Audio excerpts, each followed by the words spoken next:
सवाल आज के दिन का वो ये था कि ईरान अब क्या करेगा, क्योंकि सिफारती सतह पर ईरान ने कुछ खतूत लिखे हैं और पूरी दुनिया को ये बावर कराया और बताया कि हम अपना हक के दिफा अब रखते हैं। लेकिन ईरान करेगा क्या अब, ये सवाल, इसका जवाब क्या है? सिफारती तौर पे तो जो काम किए जाते हैं वो तो ईरान ने शुरू कर दिए हैं, और ख़ास तौर पे जो सलामती council, united nation security council को उन्होंने ख़त लिखा है, लेकिन इसका कोई खातर खा जवाब आने का कोई किसी किस्म का इम्कान नहीं है। लेकिन जो दूसरा पहलू है इस सवाल का वो ज़्यादा इम्पॉर्टेंट है। हमने जब पिछली दफ़ा अक्टूबर में हुआ तो हमने देखा कि जी बहुत सारे कोई 180 के करीब मिज़ाइल जो हैं वो उड़ते हैं ईरान से, लेकिन वो समझ नहीं आई कि उन्हें 180 में कोई एक दो इजरायली भी मरे कि नहीं, वो कौन सी साइट्स थी जिनको किया गया। शायद वो सिर्फ़ एक वो था, पैगाम था, देना था कि हम आप तक पहुंच सकते हैं और हमारी रीच, आप हमारी रीच में हैं।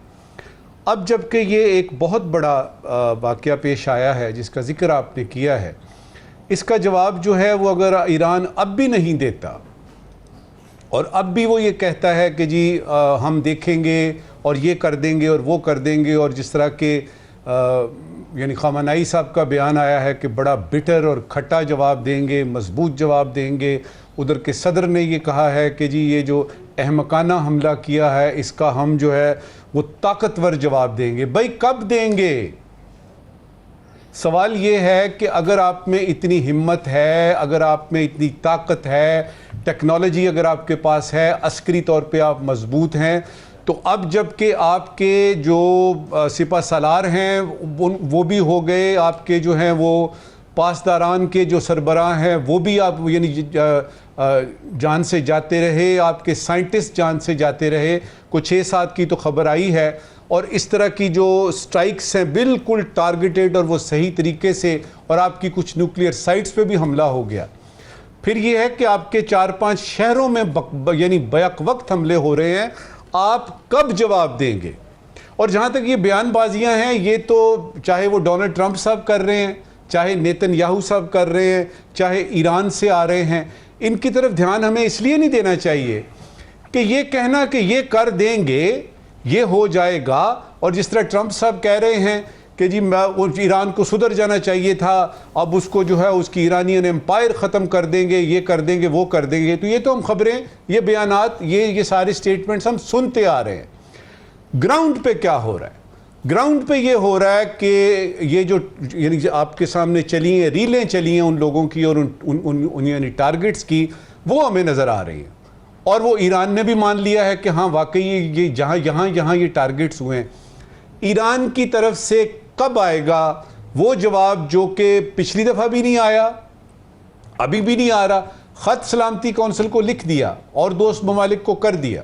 अच्छा, ये तो ये है कि हम इंतज़ार कर रहे हैं कि ईरान बताए, और याद रखिएगा कि ये पहला मौका होगा कि ईरान की असल अस्करी और टेक्नोलॉजिकल पावर का पता लगेगा। अभी तक तो मिथ है ना, अभी तक तो मिथ है कि जी ईरान जो है बहुत बड़ा मुल्क है, ईरान इसका यानी हमले का जवाब देगा।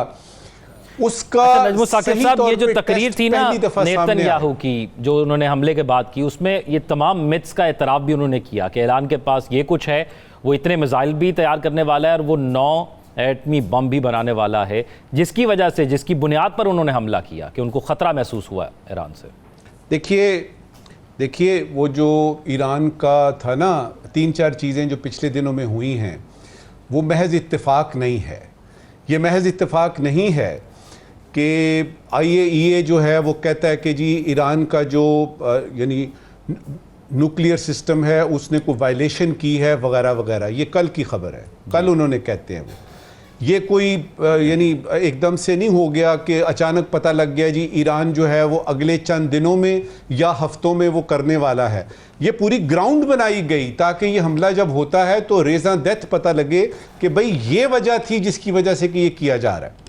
अच्छा, वो तो हो गया, अब वो हो गया।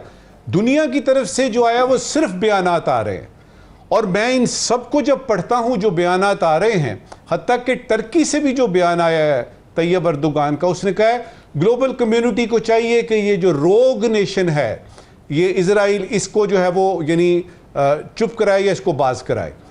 सबसे मजबूत अगर ईरान के हक में कुछ स्टेटमेंट आई है ना, तो वो पाकिस्तान से आई है। 2 रेजोल्यूशन सेनेट पास करती है और उसमें जो स्टेटमेंट्स आई हैं वो बड़ी स्ट्रांग हैं। सिर्फ ये नहीं कहा कि हम जंग में आपके साथ होंगे, इसके अलावा सारा कुछ कह दिया। यकजहती का लफ्ज़ आया, ईरानी अवाम के साथ हम खड़े हैं, और उसके बाद यह है कि इजराइल की शदीद मजम्मत की, और उसके साथ 1-2 और बातें की जिससे यह पता लगता है कि टिल्ट जो है पाकिस्तान का वो ईरान की तरफ है, जाहिर है।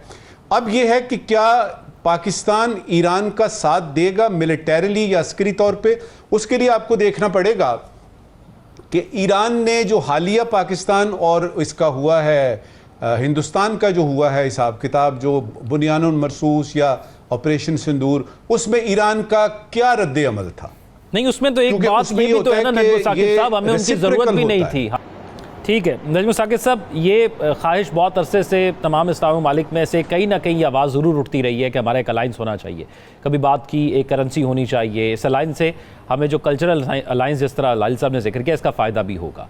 लेकिन इस वक्त मौजूदा सूरत हाल में इतना वक्त नहीं है इसको डी एस्केलेट करने के लिए, ये लॉन्ग टर्म प्लानिंग होगी। तो शॉर्ट टर्म में डी एस्केलेट करने के लिए क्या चीज़ सबसे अहम होगी और क्या किरदार, कौन सबसे अहम किरदार अदा कर सकता है? उस वक्त का इंतज़ार किया जाएगा कि जब कोई न्यूक्लियर वॉर हेड तैयार होने की खबर आएगी, चाहे इजराइल की तरफ से चाहे ईरान की तरफ से। उस वक्त आप देखेंगे कि डी एस्केलेशन नहीं होगी, एकदम से सीज फायर होगा, क्योंकि उसके बाद की सूरत हाल जो है वो अनथिंकेबल है। तो अभी बहुत सारे स्टेप्स बाकी हैं कि इसमें ये जो है वो ये जो जंग जो है ये शुरू हुई है। एक सवाल बड़ा बुनियादी यहाँ पे ये भी है कि क्या वो जो डू एंड डाई की सिचुएशन है, डू एंड डाई की सिचुएशन वो ईरान की आ चुकी है कि नहीं, वो टिपिंग पॉइंट आया है कि नहीं, और उसका पता चलेगा जो ही इस जो इजराइल ने अटैक किया है उसका जवाब सामने आएगा। जहाँ तक ये बात है कि यानी मुस्लिम उम्मा को इकट्ठे होकर कुछ करना चाहिए, तो मेरी तो बहुत सारी ख्वाहिशें इस तरह की हैं। मुझे तो ये है कि सिक्योरिटी काउंसिल इस वक्त बैठी हुई क्यों नहीं है, यूनाइटेड नेशंस चुप क्यों है? सिक्योरिटी काउंसिल बैठे ना और कहे कि इजराइल अग्रेसर है, उसने ईरान पे हमला किया है, ये गलत है। वो किधर गया ह्यूमन राइट्स डिक्लेरेशन? कहाँ पे हैं ये सारे लोग? तो ख्वाहिशें तो हज़ारों ख्वाहिशें ऐसी कि हर ख्वाहिश पे दम निकले, लेकिन सवाल यहाँ ये कि ग्राउंड रियलिटीज़ क्या है। बड़ी कॉम्प्लिकेटेड सिचुएशन है, और इसमें ये कहना कि जी ये होना चाहिए वो होना चाहिए, ये विशफुल थिंकिंग है, ये मेरी भी है, हम सब की है कि मुसलमान एक हो जाएं। लेकिन मैं यानी बात इकबाल के उस शेर पे ख़त्म करूँगा कि 1930 और 32 में तो उस वक्त तक तो मुसलमान एक नहीं हुए थे।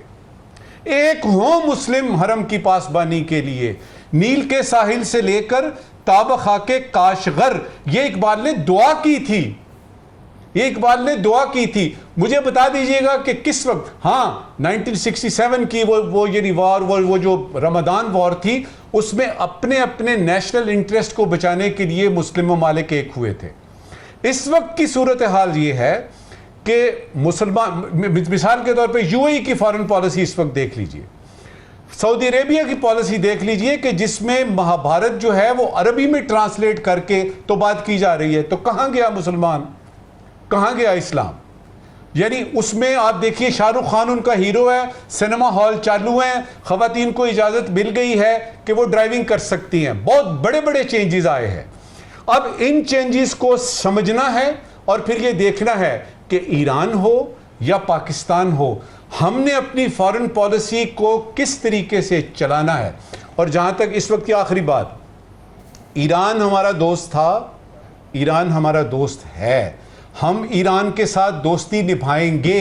वक्त आया तो इंशाल्लाह देखेंगे कि हम यानी कि किस हद तक जो है वो हिसाब किताब चल रहे हैं। ठीक है, आपकी जो यानी ईरान पाकिस्तान गैस पाइपलाइन है वो किसी शिकार हुई हुई है किसी तातुल का। ठीक है कि कुछ हमारे मसले मसाइल हैं, हमारे ये जो हैं यानी बॉर्डर के हैं या स्मगलिंग वगैरह के हैं, ठीक है, लेकिन जो मेजर चीज़ है वो ये कि पाकिस्तान ईरान का दोस्त था, ईरान का दोस्त है और ईरान का दोस्त रहेगा।